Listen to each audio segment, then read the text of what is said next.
बे दिनै सयथिया जिहेतु गाज्रि खोथा बुंबाय बर' जाथि बेरेखायै सिक्स सिडिउल बिटिसिखौ सिफायनो नागिरबाय डिफेन्ड बर' नोंनो सोरखौबा नों बुनोबो थिनहरो सोरबा बुजानाय जाबाय सोरबा अन्थाइ खुजानाय जाबाय नोंसोरजोंनो सोरबा सिगिजाबायबो दिनै नोंसिनि गोहोआ बहा थांखो डिफेन्ड बे सक्तिया बहा थांखो मानो बाहायदिया दा दिनै नोंसोरो गावनि जे बर' फिसा केन्डिडेट दंमोन दरं उदालगुरियाव बर' फिसा केन्डिडेट थानायखौ नोंसोरो बेखौ रिजेक्ट खालामबाय नोंसोरो एखे दिलीप शइकिया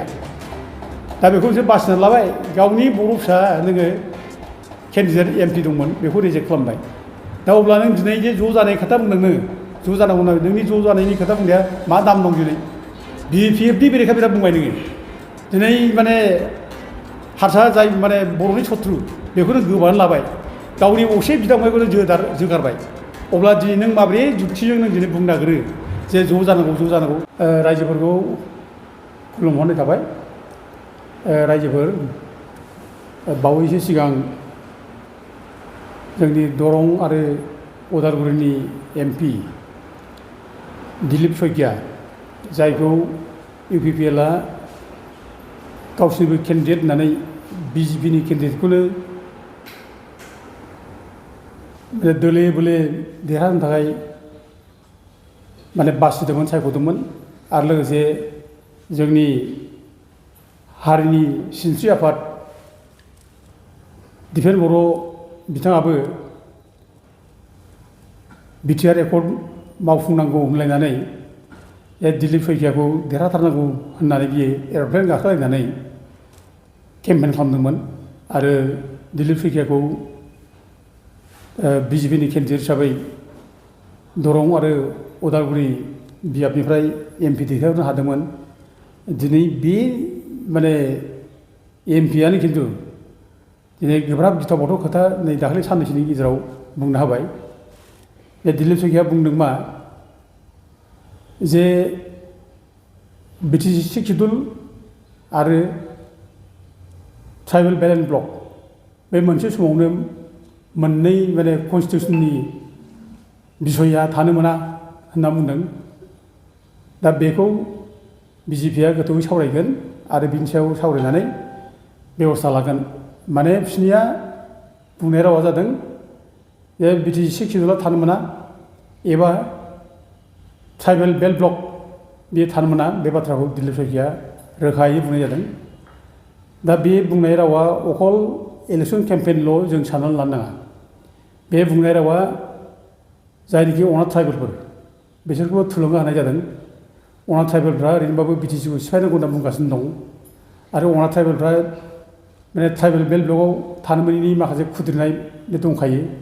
बेनिखायनो बे अनाथ ट्राइबेलफोरखौ थुलुंगा होनाय जादों आरो लोगोसे जे बिथाङा बुंबावदों जे BTC सिक्स सिडिउल आरो अकल BTCल' नङा बे कार्बि आंलं डिमा हासाव बे सिक्स सिडिउल एरियाफ्राव मानो अनाथ ट्राइबेलफ्रा हा बायनो मोना मोननांगौ बे बाथ्राखौ दिलीप शइकिया बुंदों आरो लोगोसे बिथाङा रेफारेन्स होबावदों जे दिनै बर'फ्रा गुवाहाटियाव हा बायहैयो डिब्रुगड़आव थांना हा बायहैयो डिब्रुगड़नि मानसिफ्रा गुवाहाटियाव हा बायहैयो अब्ला दिनै माने BTCआव नान ट्राइबेलफ्रा मानो हा मोना बे बाथ्राखौ दिलीप शइकिया रोखा रोखा बुंदों दा बे बुंनाय रावा बेखौनो बुंनाय जादों जे दिनै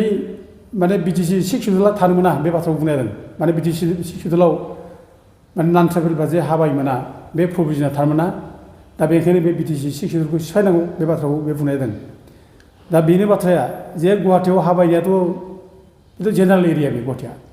डिब्रुगड़आ जेनेरेल एरिया बेयाव बयबो हा बायनो हायो बर'फ्रा बायनो हायो बा गुबुन गुबुन ट्राइबेल नान ट्राइबेलफ्रा बायनो हायो बेथ' बयबो बायखागोन बेनि थाखायथ' बेहाय रेस्ट्रिकसन बेयाव जेबो गैया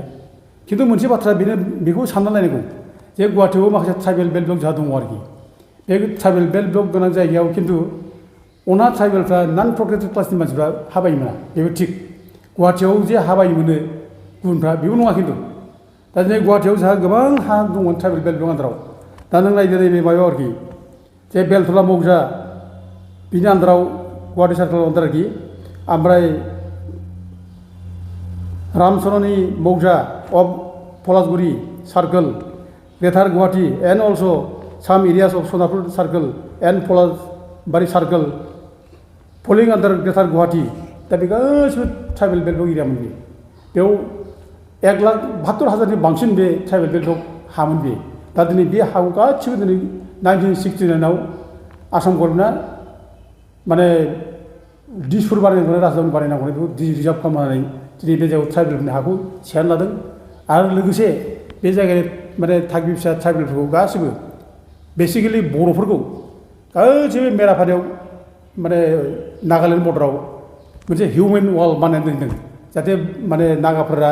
माबायोब्ला हा इनक्रोच खालामबा बर'फोरजों दाङा बुङा जायो बुलायलायो बुथारलायो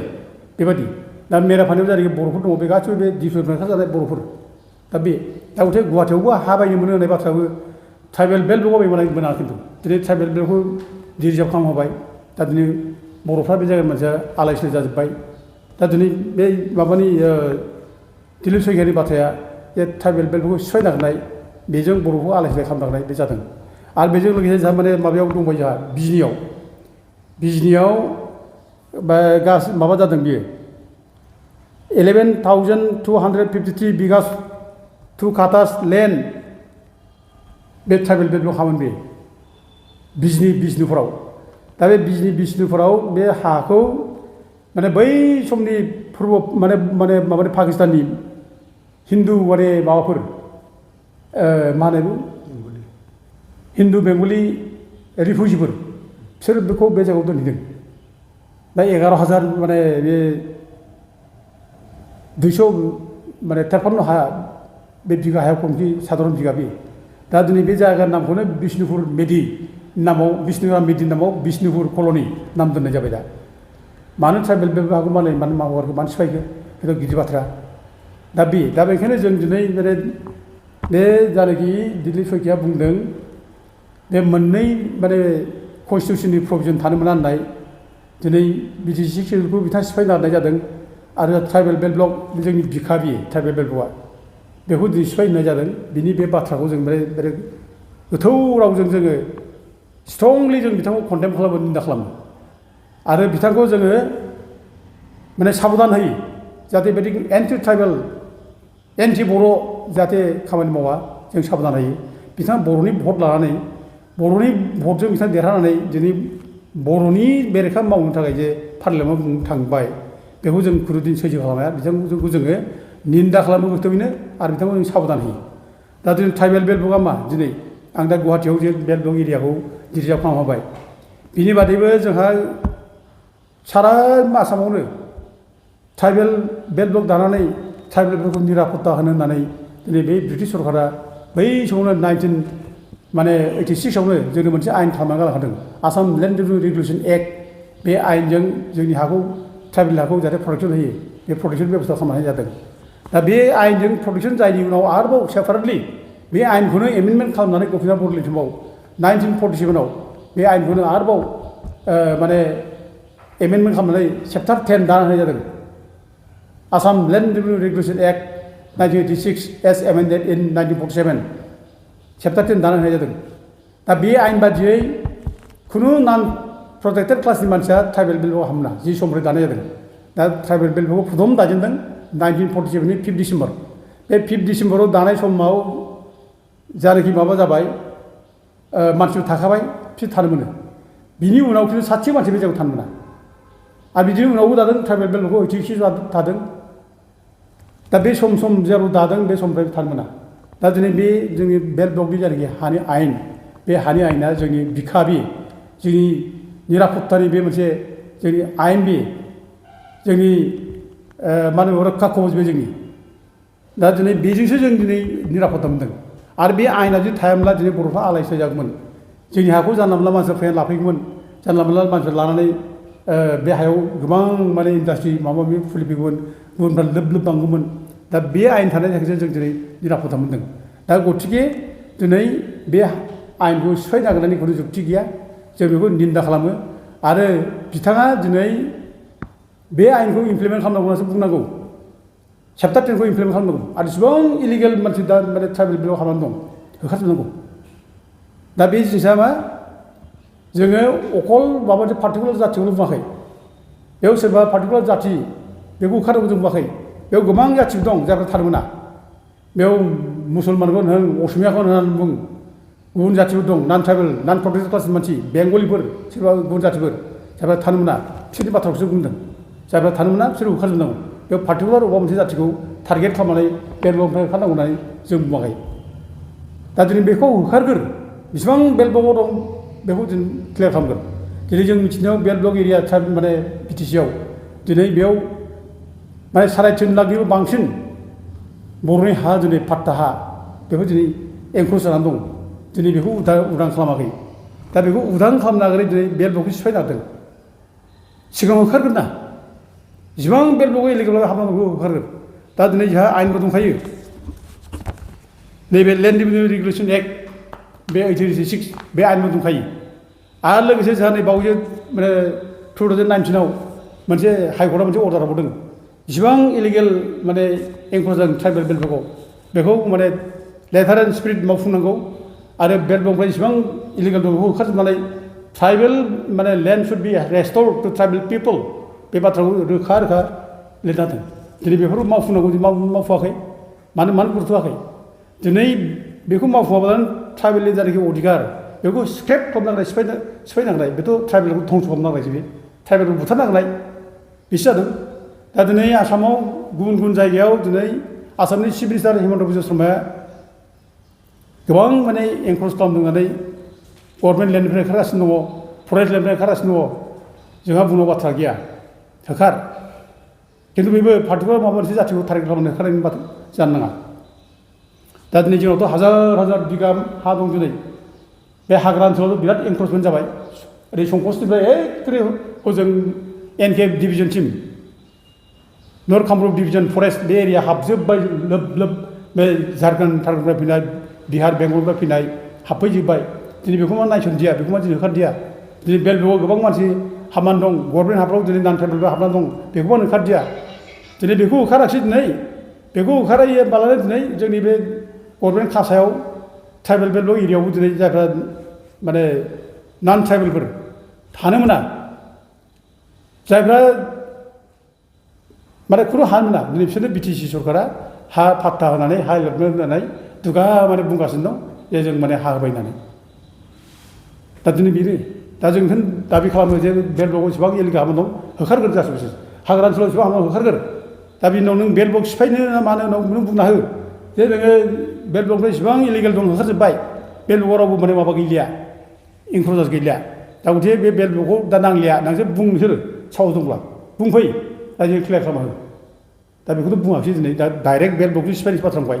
माने बर'फोरनो जे बे रोखोम अधिकार थानो नाङा बेखौसो बुंनाय जादों आरो जों 6 सिडुलनि बाथ्रा दिनै 6 सिडुलनि बाथ्राखौथ' नोंसोर दिनै मोनफा मोनफा दिनै सिफायगासिनो दं दिनै जों जे एथ' खस्थ' खालामनानै मोन्दों 6 सिडुल बिटिसि ओरैनोथ' मोनाखै बेखौ बिजेपि गभर्नमेन्टआ ओरैनो होफैदों रावबो ओरै होफैयाखै बेयाव हाजार हाजार बर' फिसानि जिउ दाननाय दङ बेयाव थैनि माने माबा होनाय दं बेयाव सेक्रिफाइस खालामनाय दङ बेबायदि थैनि सेक्रिफाइस खालामनासो मोननाय बे 6 सिडुला ओरै रावबो ओरै होफैयाखै दा नै बे थैजों सेक्रिफाइस मोननाय बिटिसि दिनै बेखौ स्क्रेप खालामनाय सिफायनो थाखाय दिनै मोनफा मोनफा दिनै बे जेरै पावारखौ लांगासिनो दं सिफायनांगासिनो दं दिनै मानो बिदि जाखो दा जोंना दिफेन बर'मोनहा दिनै गावसोरनो माने माबानो दिलिप सयखिया बादिनो नोङो भट होनानै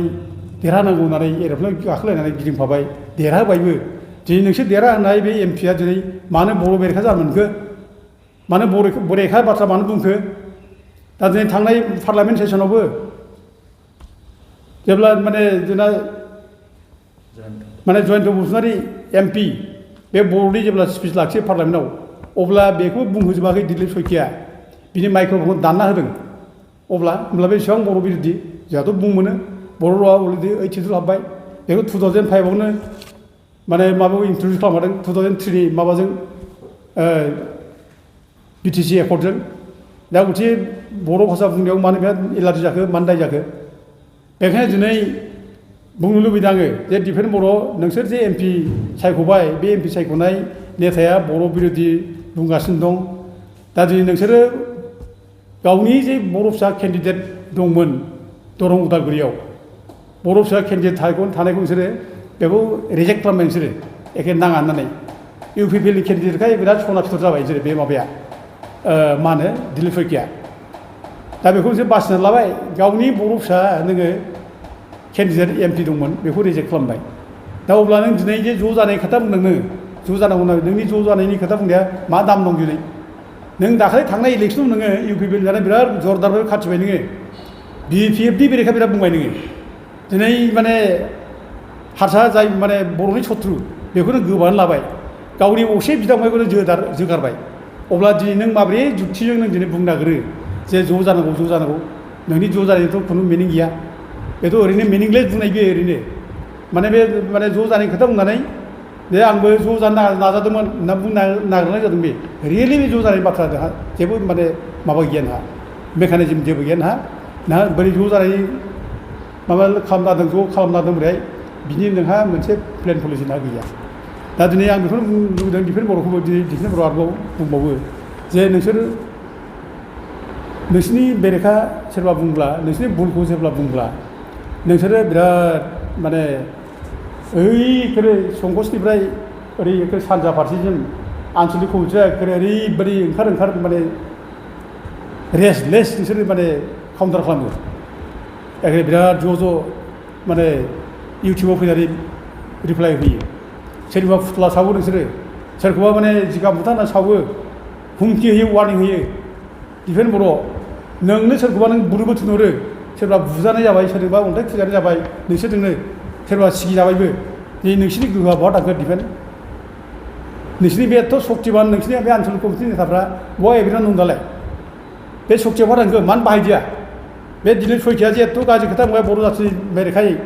सिक्स सिडुल BTC खौ सिफाय नागिरबाय माने ट्राइबेल बेल्टफोरखौ सिफाय नागिरबाय बिनि बेरेखा नोंनि बे सेनाफ्रा मानो सिरि थाखो मानो जे बंसो खोथा मावदिया मानो थोनहरदिया थुला सावदो होनना बुंहरदिया प्रेस मिट होदो बयबो मानो बुंहरदिया मानो साइलेन्ट थाखो नोंनि माबायाव बानांगो नोंनि जाथि सेन्टिमेन्टआ जाथि सेवा खालामनाय माने जातीय आफाद होननाय माहारियारि आफाद बे आफादनि स्पिरिटआ बानांगो दिफेन बर' दा दिनै जोंखौबा सोरखौबा बिराद सिगिज' खालामो दा जों खावलायदों ओंखायनो दा दिनै बेथ' क्रुसियेल टाइमाव दिनै BTC खौ सिफाय नागिरबाय बे साधारन मोनसे माबा बुंनाय जायाखै ओरै इलेक्सन केम्पेइननिल' राव नङा बे रियेलि बिसोर सिफाय नागिरगासिनो दं दिनै आरो जों नुगासिनो दं BTC पावारखौ मोनफा लांनाय दा दिनै बे खेथ्रआव दिनै जों जुदि साबधान जायाब्ला बे BTCआ जोबनोसै रायजोबो आरो बे BTC खौ जोबनायनि मेइन दायनिगिरियानो नैबे बिटिआर सुक्ति बे बिटिआर सुक्ति खालामनानै दिनै आसाम गभर्नमेन्टआ BTC खौ सिफायनो थाखाय BTC खौ हस्तक्षेप खालामनाय दिनै बोलो मोन्दों बेखायनो जों दिनै जोंनि BTC खौ लाखिनांगोन आरो जों BTC खौ लाखिनांगौबा बयबो एबार ज' गाबथारनांसिगोन रायजोबो आरो बयबो बुजिखाबाय मिथिखाबाय जों दिनै जोंनि माने बर' हारिनि अस्तित्वखौ जों लाखिनांगौबा ज' जाबा उफाय गैया आरो ज' जानाया सोरजों जानो दालाय ज' जानायनिबो खुनु मेकानिजमबो जों नुवा खुनु अंखबो जों नुवा बेखायनो फैगौ इलेक्सनाव जोङो खावलायदों जे बे जाय जाथिनि बेरेखा जायफ्रा जाथिनि बेरेखा हाबा मावगासिनो दं दिनै जों बिसोरखौ साफा बयबो माने इलेक्सननिफ्राय होखारजोबनानै सोलायजोबो बे दायथ'खौ जों लानांसिगोन आरो बिसोरखौ होखारागौमानि जोंहा मुक्ति गैया आं बे बाथ्राखौनो बयबो रायजो राजाखौ गुरैनो आं खावलायहरनाय जाबाय